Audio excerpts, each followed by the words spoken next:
নমস্কাৰ ডিসি মহোদয়কে প্ৰমুখ্য কৰি আজি এই শিৱসাগৰ প্লেছ ক্লাবৰ উদ্যোগত ডক্টৰ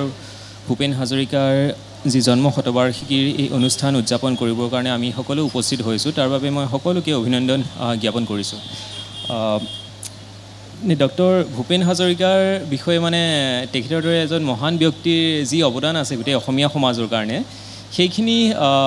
মই যিখিনি জানো বা মই যিখিনি ক'ম তাতকৈ আপোনালোকে হয়তো বহুত গুণে হাজাৰ গুণে বেছি জানে গতিকে মই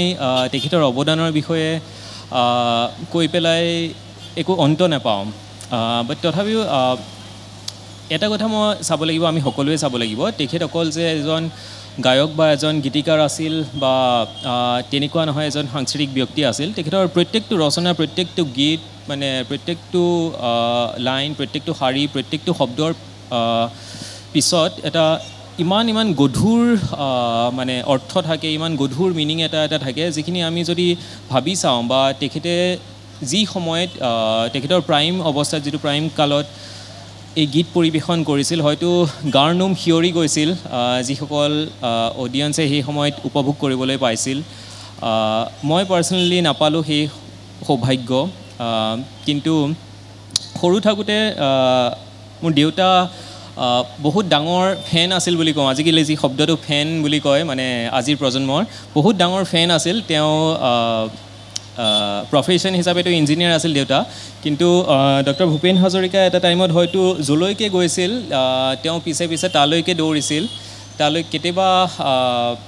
এই কথাবোৰ কওঁতে মানে তেওঁ কয় যে তেওঁৰ হাতত এইটো লেট 70s বা 80s আৰম্ভণিৰ কথা হ'ব ডাঙৰ টেপ ৰেকৰ্ডাৰ এটা আছিল ইমান ডাঙৰ টেপ ৰেকৰ্ডাৰ পাইছিল তেতিয়া যিটোত ৰেকৰ্ড কৰিব পাৰি সেই ৰেকৰ্ড কৰিব পৰা টেপ ৰেকৰ্ডাৰটো লৈ মানে যি প্ৰগ্ৰেমতে গৈছিল যলৈ গৈছিল তেওঁ পিছে ডেফিনেটলি গৈছিল আৰু হয়তো এনেকুৱা বহুতবোৰ ৰেকৰ্ড এতিয়া ঘৰত খুচৰিলে ক'ৰবাত ওলাবও পাৰে কিবা বা হয়তো ধ্বংসও হৈছে বহুতখিনি আৰু মই যদিও পাৰ্চনেলি ডক্টৰ ভূপেন হাজৰিকাৰ তেনেকুৱা অনুষ্ঠান গীতৰ পৰিৱেশন মই উপভোগ কৰিবলৈ সৌভাগ্য নাপালোঁ বিভিন্ন কাৰণত স্কুল বা কলেজৰ সময়তো বাহিৰত ঘূৰি ফুৰোঁতেই বহুত বছৰ পাৰ হ'ল বাট তথাপিও মই সৰু থাকোঁতে এবাৰ মই হয়তো ক্লাছ 1ত আছিলোঁ নেকি ক্লাছ 1ত থাকোঁতে ডক্টৰ ভূপেন হাজৰিকা এবাৰ নগাঁৱলৈ আহিছিল নগাঁৱলৈ আহোঁতে কিবা কাৰণত তেওঁ নগাঁও যিটো চাৰ্কিট হাউচতে আছিল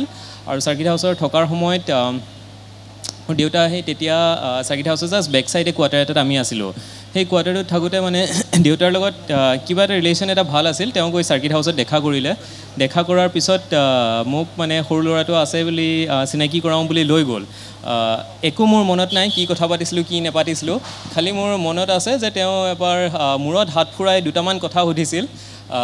হাতটো আৰু আঙুলিকেইটা চুবৰ কাৰণে সৌভাগ্যকণ হৈছিল আৰু আহি পেলাই মই মাক কৈছিলোঁ আঙুলিকেইটা ইমান কোমল আছিল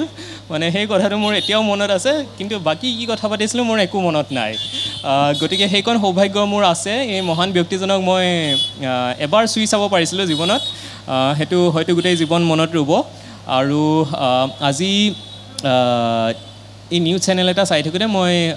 ছাডেনলি মানে আমাৰ অনাৰেবল CM ছাৰে কথা এটা ক'লে যে অহা যি আমাৰ বহাগ বিহুৰ সময়ত প্ৰত্যেকটো বিহু কমিটিকে এনেকুৱা অনুগ্ৰহ বা এনেকুৱা কিবা এটা প্ৰগ্ৰেম এটা ল'বৰ কাৰণে আহ্বান জনাব যে এটা সন্ধিয়া ডক্টৰ ভূপেন হাজৰিকাৰ গীত চৰ্চাৰ কাৰণে তেনেকুৱা উৎসৰ্গা কৰিবৰ কাৰণে চ' মই ভাবোঁ এইটো এটা খুব ভাল পদক্ষেপ এটা লৈছে আৰু তেখেতৰ যি অৱদান তেখেতৰ অৱদানৰ বিষয়ে মানে বহুতখিনি ষ্টাডিৰ প্ৰয়োজন আৰু বহুতেও কৰিছে বহুত ব্যক্তিয়েও কৰিছে কিন্তু এই এনেকুৱা সৰু সুৰা যিখিনি তেখেতৰ অৱদান আমাৰ পাব্লিকৰ আগলৈ অহা নাই হয়তো কোনোবা প্ৰগ্ৰেম এটাত গৈছিল কোনোবা এজনে কিবা ৰেকৰ্ডত কেছেট এটাতে ৰাখিলে তেওঁৰ অৱদানখিনি বা কাৰোবাৰ কোনোবা মানুহ এজনৰ লগত ভালে আছিলে এই সৰু এনিকডটছবোৰ যিবোৰ আমি এনিকডটছ বুলি কওঁ সৰু ঘটনাবোৰ সেইখিনি যদি আমি কিবা প্ৰকাৰে প্লেন কৰি ৱেল অৰ্গেনাইজ মেনাৰত আমি কালেক্ট কৰি এখন মানে ডাঙৰ সংকলন হিচাপে উলিয়াব পৰা যায় জাষ্ট মই ভাবিছোঁহে এক মুহূৰ্তত এই মনলৈ অহা কথা এটা চ' এই তেনেকুৱা বস্তুবোৰ আমি কালেক্ট কৰি ৰাখিব পাৰিলে হয়তো হেৰাই যোৱাৰ পৰা বহুতখিনি তেনেকুৱা সম্বল আমি গোটাই পেলাই ভৱিষ্যত প্ৰজন্মৰ কাৰণে ৰাখিব পৰা যাব মই সিমানখিনিকে কৈ মানে আপোনালোক সকলোলৈকে অভিনন্দন জনালোঁ আৰু পুনৰ একবাৰ আমি আজি ইয়াত গোট খাই যি এই প্ৰগ্ৰেমটো আমি হাতত লৈছোঁ এই প্ৰগ্ৰেমটো যাতে সফল কৰিব পাৰোঁ আমি সকলোৱে আপোনালোকৰ অৱদানত ধন্যবাদ দিয়ক